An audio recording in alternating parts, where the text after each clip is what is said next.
तो स्टेट की जरूरत आन पड़ी है कि भारत में आतंक मचाना है, भारत में एक अनार्की की सूरत लानी है, तो इसके लिए सिख इनके भाई बन गए हैं आज के जमाने में। मतलब वो सिख जो बाहर रहते हैं, भारत का सिख, ये इसको कोशिश की जा रही है हिंदू सिख बनाने की। It is not a matter between Hindu and Sikh. Bharat के सिखों को हमें जरूरत नहीं है उनसे सर्टिफिकेट लेने की पैट्रियोटिज्म की, कि हमें पता है कि वो सबसे ज्यादा पैट्रियट हैं भारत के सिख।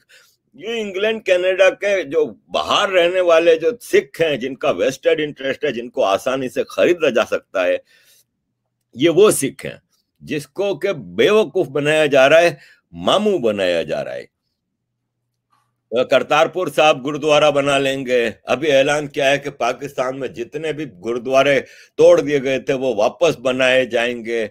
सिखों को मामू बनाया जा रहा है, वरना अंदरूनी बचे ही कितने से बनाएंगे। आज भी आम पाकिस्तानी सिख से नफरत करता है, ये मैं आपको गारंटी से बताता हूं, ज्यादा पुरानी बात नहीं है। आप खादिम हुसैन रिजवी की वीडियोस निकाल कर देखेंगे, आपको नफरत उसके लहजे से, उसकी बात से, और उसके पाकिस्तान में सबसे ज्यादा फॉलोवर्स थे। आपको पता है एक्सट्रीमिस्ट सुन्नी है ये, Pakistan is majority Sunni state.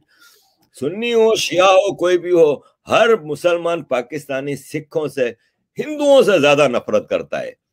कि सिख पाकिस्तानी मुसलमान ये समझता है कि हिंदू तो बेचारे गुलाम रहे हैं सारी जिंदगी हमारे, ये सिख हैं जिन्होंने औरंगजेब के खिलाफ भी तलवार उठाई थी और जिन्होंने हमेशा मुसलमानों को चैलेंज किया है।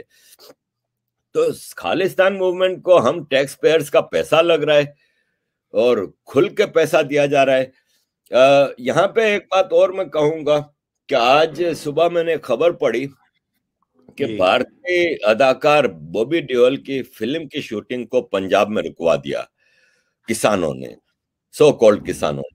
और इन्होंने कहा कि हम देओल फैमिली यानी धर्मेंद्र, सनी देओल, हेमा मालिनी वगैरह की फिल्मों की शूटिंग पंजाब हरियाणा में नहीं होने देंगे।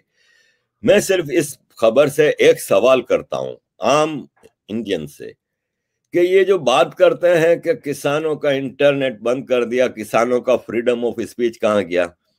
ये फ्रीडम ऑफ स्पीच है। बॉबी देओल ने जाके कौन से, या सनी देओल ने जाके कौन से किसान की बकरी चोरी की थी? बयान ही दिया था ना, तो बयान देने की भी इजाजत नहीं है। खुद इनका यह हाल है कि फ्रीडम ऑफ स्पीच पे इनका टॉलरेंस जीरो है और अपने लिए सारे राइट्स मांगते हैं कि हम लाल किले पे झंडा भी चढ़ा दें तो हमारे ऊपर कोई आवाज ना उठाए। तो ये मामला तो आपको पता है कि कहाँ चल पड़े हैं। सरकार की तरफ, सरकार के लिए मैं इतना कहूंगा कि इसमें सरकार की भी बड़ी कमजोरी नजर आती है कि क्यों सरकार ने अब तक इस मामले को इस हद तक तूल दे रखा है। इस मामले को खत्म कर देना चाहिए, अब बहुत हो गया। इससे सिख कम्युनिटी में भी अब बेचैनी आ रही है, क्योंकि आफ्टर ऑल इनका नाम बदनाम हो रहा है। और अब इस मसले को किसी ना किसी तौर पे मतलब अब सेटल करना चाहिए।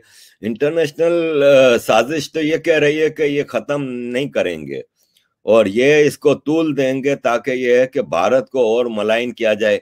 अब मोदी सरकार को और भारत को इस वक्त एक ऐसा हवा खड़ा कर दिया गया है दुनिया में कि पता नहीं क्या, ये मतलब एक भूत प्रेत की हुकूमत है, क्या है क्या नहीं। तो इसलिए इसको अब खत्म करना चाहिए, मैं समझता हूँ। लेकिन जो इनके आका हैं बाइडेन साहब, जिनको इतने फैनफेयर से, इतने गाजे बाजे के साथ ये सब लेके आए हैं, पूरा जो है आपका तथाकथित सो कॉल्ड लिबरल क्लास, उन्होंने तो भारत के फार्म लॉज को सपोर्ट कर दिया, ऑफिशियल स्टेटमेंट जारी कर दिया कि हम एफिशिएंट मार्केट्स का और फार्म लॉज का सपोर्ट करते हैं। तो अब इसके बाद ये इनके पास क्या कहने के लिए रह गया? देखें, ये तो मैंने कहा ना कि स्टेट के पास तो चॉइस नहीं है ना। अमेरिका और वेस्ट के सारे फार्म लॉज वही हैं जो आज भारत ला रहा है, बल्कि वो तो ज्यादा मतलब कंट्रोल्ड हैं अमेरिका और वेस्ट के। तो देखें, फार्म लॉज में छोटी मोटी कोई किसी एक ग्रुप ऑफ पीपल को एतराज हो सकता है, लेकिन 130 करोड़ के देश में अगर आप कोई कानून लाएंगे तो ये तो हो नहीं सकता कि सबके लिए वो अच्छा हो। इसमें कोई आड़ती है, कोई दलाल है अनाज के व्यापारी का जो करोड़ों रुपया कमा रहा है उस सिस्टम में रह के, उसको तो नुकसान होगा, लेकिन वो एक छोटा तबका है। कानून जो बनते हैं वो मेजोरिटी ऑफ पीपल के लिए बनते हैं। तो वेस्ट के पास ऑफिशियली तो कोई एतराज है नहीं। रियाना ने या ग्रेटा ने या मियां खलीफा ने भी ये तो नहीं कहा कि कानून गलत है। इनको तो पता ही नहीं है कि कानून क्या है।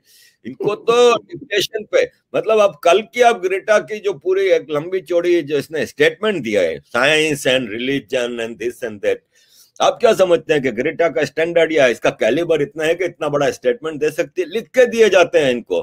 रियाना की बिल्कुल, ये तो स्क्रिप्ट से पढ़ते हैं सारे के सारे। और मैंने अभी एक देखा था, वीडियो चल रहा था, राइटर बैठे होते हैं उसमें भी। इन लोगों से रियाना को बिठा दें आप मेरे सामने फार्म लॉस के लिए, मतलब एक लफ्ज इनको पता है नहीं क्या इशू क्या है। We stand with farmers. तो मसला ये है कि गवर्नमेंट्स इस लॉ को अपोज कर नहीं सकती कोई भी दुनिया की। क्यों? इसलिए कि उनके अपनी गवर्नमेंट्स, मतलब स्वीडन का टोटल फार्मर्स जो है वो कॉरपोरेट सेक्टर, प्राइवेट सेक्टर के साथ बंधा हुआ है। लेकिन स्वीडन की आपकी ग्रेटा जो है वो कह रही है नहीं, भारत में ये नहीं होना चाहिए। अबे तुम्हें पता किस चीज का है? तो कहने का मतलब ये है कि अमेरिका की सरकार हो या वेस्ट की कोई भी सरकार हो, इन लॉज को अपोज नहीं कर सकती। लेकिन क्या कह रहे हैं? फ्रीडम ऑफ स्पीच होनी चाहिए। फ्रीडम ऑफ स्पीच, इनके अपने सदर के अकाउंट बंद कर दिए हैं। ये फ्रीडम ऑफ स्पीच की बात करते हैं। इनके अपने सदर की वो बात करते, ये बात कर रहे हैं क्या कि भारत में फ्लॉड डेमोक्रेसी है। इनके अपना सदर रोता रहा कि हमारे यहाँ इलेक्शन फेक हैं। इनका दुनिया की सबसे मजबूत इकोनॉमी के दावेदार है, ये रोते रहे कि हमारे यहाँ इलेक्शन फेक है और सदर के अकाउंट बंद कर दिए। जबकि भारत में इलेक्शन होता है, 2 घंटे बाद रिजल्ट आ जाता है। किसी की मजाल नहीं है कि उसके ऊपर रेगिंग का इल्जाम लगा सके या कुछ। लेकिन वो फ्लॉड डेमोक्रेसी है। इनकी डेमोक्रेसी का क्या हाल है ये आपको अच्छी तरह पता है। इनकी फ्रीडम ऑफ स्पीच का क्या हाल है आप बोल के दिखा दें हॉलोकॉस्ट के खिलाफ यहाँ पे, लेकिन नहीं, फ्रीडम ऑफ स्पीच भारत में खतरे में है। ये सब इंटरनेशनल साजिशें हैं जिसका मतलब सरकार, अगेन आई विल से, कि सरकार ऑफिशियली बयान नहीं दे सकती, कॉरपोरेट सेक्टर इनकी मदद कर रहा है। रियाना की ट्वीट को लाइक कौन कर रहा है? ट्विटर का मालिक। अबे यार ये पार्शियलिटी नहीं तो और क्या है यार।